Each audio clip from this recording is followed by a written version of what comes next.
The Canadian government is receiving a failing grade in its response to the Rohingya genocide in Myanmar. Members of the Rohingya Human Rights Network, academics, organizations, and more have given Trudeau and company an F for their handling of the situation.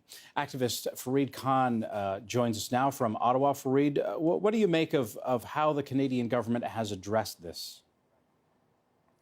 Well, I think the failing grade says it all. We're at Christmas, and if the Rohingya were expecting a present in their stockings, what they're getting is a large lump of coal from Canada.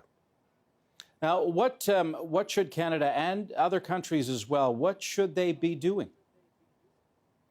Well, I think both Canada and other nations should be living up to their obligations under the Universal Declaration of Human Rights and the UN Genocide Treaty, which calls on nations to intervene where there are situations where people are not only being persecuted, but where they're being killed.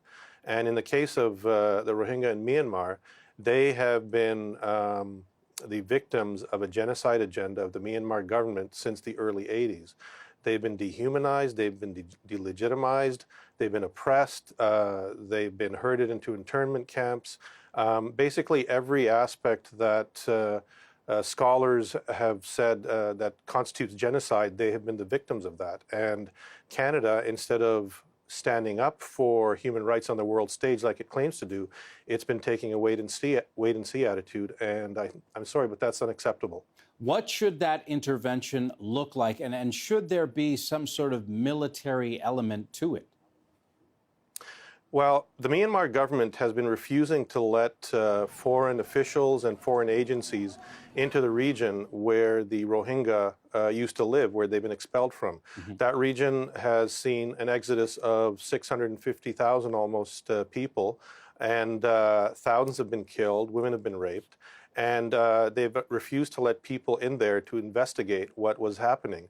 And if they're refusing to do that, then unfortunately, the only option is to use some sort of military force to put boots on the ground, which gets the people in there to investigate the atrocities that have been committed.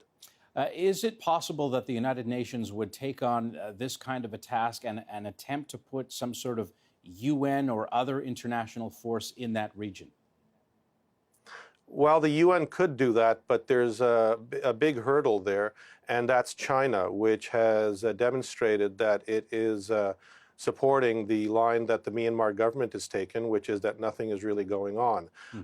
So there's the very real prospect that China could use its veto power at the Security Council.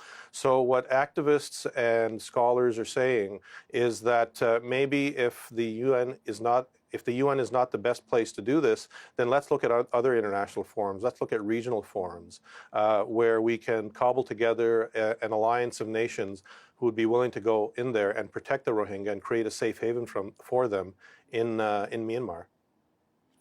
Fareed Khan joining us now from Ottawa. Fareed, thank you very much for taking the time.